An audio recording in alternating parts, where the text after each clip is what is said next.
Hi, I'm Maja. And I'm Lara. And we are on an epic TET adventure across Europe from the UK to Greece. We're riding these two Honda CRF 300 Rallys. This is our video diary.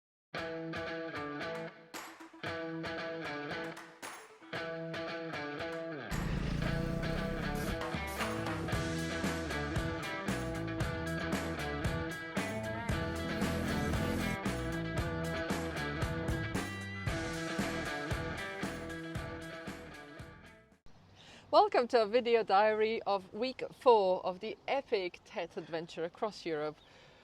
We are in Opatija in Croatia. I've just came out of the Adriatic Sea, had a nice cold swim this morning. Full mermaid, obviously. Full mermaid. And Lara just surfaced after having a bit too much red wine last night. Yeah, basically it was just really nice Australians we just camped up next to, and there's a bottle of red and a dash of gin later, which is really unusual, but it just wasn't, the night just kind of happened. It was a really nice evening. It was a beautiful end to an absolutely epic day yesterday. We had probably one of the best days. Well, I can't say that because it's not true actually, because if we think of the whole week, we camped in the Dolomites. Yeah. We had such a good evening. Do you remember? We went to a campsite quite early to set up our tents to dry them out. Yes. And we thought, well, we're going to get there for 4 o'clock and then we have a couple of hours in the evening to just go and mess about on some trails, which we did. Both of us failed to notice that our fuel level was quite low. Yeah. Yeah, but I mean, it was just a private tour of the back of the Dolomites. There was nobody there except for a 4x4 Mercedes one. We did eventually stop in the middle of the lane for a photo. Typical. They always turn up when we've got the truck on out. That was funny. Just the way it is. But apart from that, we didn't see a soul, a couple of cows maybe. And then Lara's idea was to turn off the engine to use gravity to go downhill. Yeah. I've never done that before. And we just giggled like crazy the whole time. Yeah, it's basically you just turn the CRF into a big mountain bike. Yes. Yeah. And use momentum just to get downhill and just let it rumble. And apart from the fact it's really nice and quiet, so you're not distracted by an engine anymore, you hear the tread and the push of the rocks through it. All the gravel. Yeah, you just hear it. So much more sensory. You do. You hear the birds singing. You actually, I can't believe I'm going to say this, but it's like having an electric motorbike. Oh God, dirty behaviour. Can you delete that? I secretly like electric ones. That's just me. So anyway, enough about that topic. But yeah, we managed to get back to the camp. The best bit was like trying to outroll each other. So whoever could take the most momentum around one of the corners to then get up a hill, because you didn't want to. Because starting was cheating at that point. Yes, that was a really good laugh. Actually, I thought the funniest thing was going past some people on a corner, and we were sort of trying to push the bikes forward. Yeah, because if you ride it like a rocking horse, you can get a little bit of momentum. There's these people like, what are you doing? And you and I just on our centres just screaming with laughter. It was great. I bet they were thinking like, don't they know they can turn the engine on? Nah, it was such a great day, and we got back to the camp a bit later than usual. Met a couple of a couple. She was a New Zealander, he's Austrian, and they were on CRFs actually, so we got chatting, and they were doing lots of little trips. They live in Austria, so it was a really good evening. And that was kind of the start of the week, which set the tone for the rest of it, quite frankly.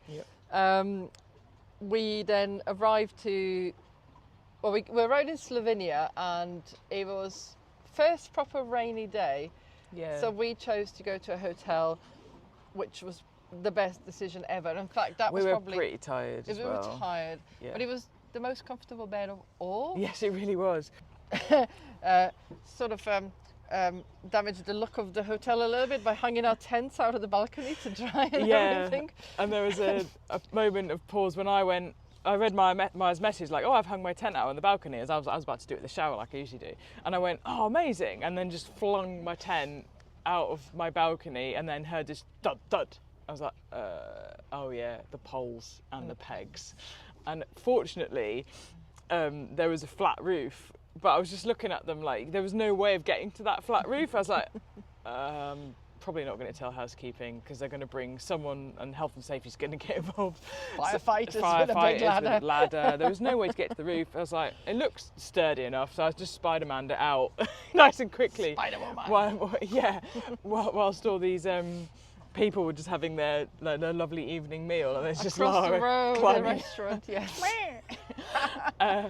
But yeah, the tent was rescued, but it was really good to dry it out because tent admin is a thing. Well, it's a big thing. I mean, the next day we arrived to my mum's house in Ljubljana, and bless her, she has this immaculate little house. Everything's got its own place, and then Lara and I turn up, and our bags go bam! Absolute kit explosion. And you know the reality of travelling for 4 weeks so far, of camping and a couple of hotels.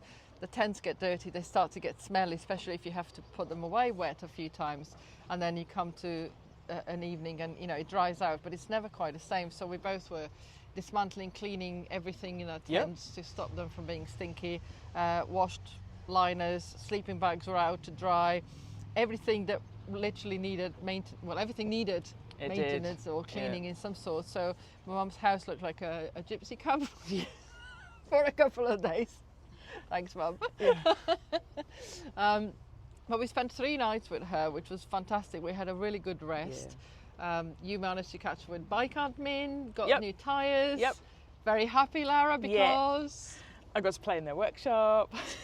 Did they do any work? Was it all you? They just watched me in confusion. I said, what is she doing? But yeah, I got to stay there and just be around the mechanics, look under cars, play with the bikes, have the bike on a stand, which just makes things a bit easier. Much easier. And give the chain a good clean. I mean, the CRFs don't need anything. It was just nice to be there and then get my tools out, basically, to show all the mechanics my tiny trail tools. Like, look at this, look what I've got. And speak to my people. You looked very happy. Yeah, it was great, it was great. And then the next day we both booked for a sports massage. Oh. It made us cry, both of us. Like legit cry. My neck was getting really stiff. I couldn't really turn without turning the whole of my body. Yeah, like Batman. Like the old Batman costumes. He couldn't turn his neck. So we're going. So after she made me cry, the masseuse, the next day, I mean, the pain was gone. She was absolutely incredible. We were both there for over an hour, so that was really cool. And then we finally set off. Thought we were going to get to Croatia that day, but actually changed our mind and slept on the border of Slovenia and Croatia by the river Kolpa, which was just magical, wasn't it? Such a beautiful place. Oh yeah, up to the point of where there was clearly some kind of constant stag do going past on the river. So like, it was, magical up to a certain point, but then it was just like this kind of Europop music and some shouting locals, trying to paddle down the water with speakers on their house. I was like, idyllic, yet poorly cultural. Luckily that didn't last very long, and surprisingly they weren't British. Unusual. We met Nick, a guy who came from Devon. He drove his van to Slovenia, got his KTM 500 and back, and he's doing sort of similar route to ours in the next 4 weeks' time. So had a quick catch up with him, and then off he went. And then on what day was it yesterday? Sunday. We went to Croatia and we met with Ivana, this beautiful lady. She texted me on, cool. She reached out on Instagram saying, if you come to Croatia, we'd love to come with you for a day and show you around. She's also on CRF 300L. And we met her yesterday morning, and what a girl. I mean, we had the best day. Giggles, just, 3 of us. Trails in Croatia we wouldn't have necessarily found ourselves, not on the TET, completely off it. So confident, just sort of riding off-road for a month. Yeah, goes, 24 hi girls, days. do you want me to show you some of the trails? And she's incredible, isn't she? And we went on a descent, like about 1,400 metres down to sea level, and she's on this, just having 24 days of riding, like just navigated down all these trails and stuff. I was like, fair play. Epic. And it was perfectly timed around the sunset. So we'd had coffee, castles, hit her head on a dragon, and then I just got distracted. But coffee castles, and then a sunset descent after taking us to the top of one of the Uchka. Yep, that one. Mountain. Yep. and then all the way down to the bottom, and then actually one of the best tarmac roads I've ridden in a long time. Beautiful sunset, like the sunset behind you, perfect tarmac, and it was actually really nice because I've got a bit obsessed with off-road now, but actually that road section was a perfect way to finish the evening.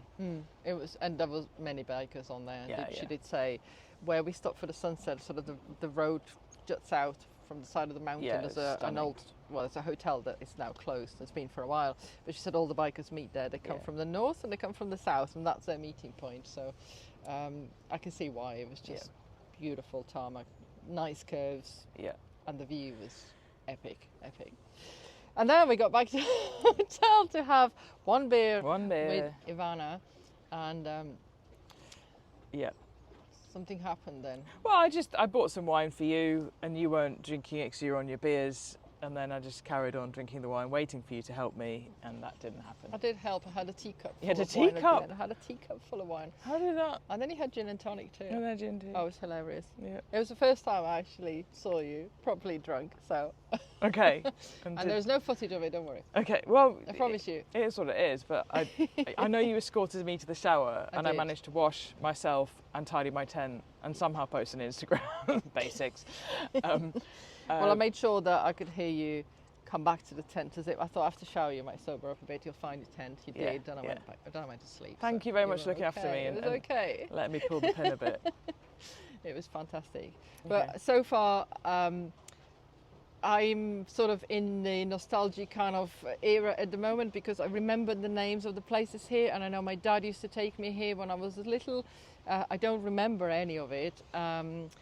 Ivana said she can't understand Slovenian. The Croatian language has changed so much since I was at school learning the Serbo-Croatian, and so we've been communicating in English. Her English is absolutely perfect. It was so easy, but it feels very nostalgic to be here, even though I don't really remember it from my childhood. But stories and names, and things like Učka Mountain and where we are now in Opatija, or Opatija, I think they say it in Croatian. It's just fantastic, and some of the sights we've seen yesterday riding through the mountains and even just coming through the woods down to the coastline, it was a surprise really, because I've only used to go to Istria, which is very dry, red soil everywhere and not much greenery, and this is so lush and so much woodland. It's beautiful. And the best of all, I mean, it's been absolute years since I last swam in the Adriatic Sea, so this morning having a dip was fabulous. And we're going to go and do it again. Yes, please. Yes, please. Yes, please. I need to wait. Yeah. Definitely. Literally just come out of my tent and I'm somehow on film. You did great. This is it. This is life. Today we're going to have a slower morning. Well, we are having a slower morning. We're going to go and pack up our stuff and head back towards TET and see where the day takes us. Where are we going to stop? Yeah, well summarised, and also there's a bit of a transition, because like where I was kind of looking after some stuff in France because I could speak the language, and then you're in your kind of home territories in Italy and and Slovenia and a little bit Croatia. We're now moving into like genuinely unknown for both of us, so it's been a great kind of warm up, and it would be an even more interesting experience to be both kind of vulnerable in a way in terms of the language and where we are. Yeah, absolutely. I've said to you yesterday, it's my first time in Croatia on a motorbike. I've been to Bosnia when I was 14 years old, so you might as well say I wasn't. There's no memory there. And certainly as we go further into Montenegro and Albania, we're both going to be out of our comfort zone, and it'll be interesting. But we both speak beer, so that's okay. And wine. Beer and wine. And now gin too. Yeah, now gin too. So I think that's a pretty much a wrap Great up from roundup. us. I'm glad you've led on this. That's good. Actually, I just want to mention that because I thought it was really cool, and we talked about it yesterday with the Australian couple. As we were going through the woods in Slovenia, that's the home country of, well, not the home country, but it's the home territory of the brown bear. They're also here in Croatia and further down south. But that was the first time that we kind of stopped for photos and went, bears live here, actual brown bears, so we don't want to be quiet for too long, because obviously they don't want to be around people. They will hear the engine and hide. And then we rode past this massive big trailer that housed a beehive in it. Yeah. And you said, well, that's weird because it's bears live here, then that's basically a bear bar. A bear cafe, a bear honey A bear cafe, yeah. And then we realised actually there was electric fencing all around it, on every single corner. So no matter how athletic a bear is, they'll never get close to it. Which made it even more kind of, oh shit, there are bears actually. Legit bears Just here. like keep your eyes out. Yeah. Let's go. Haven't met any yet. Yep. So the only bears we got close to were the lovely wooden bears. At that little stop by the lake when we had our coffee. Yeah, that was beautiful. That's enough bear for us. Yeah. Enough bear. So that's a wrap. I think we're going to go for a little swim and start week 5, and we'll catch you later.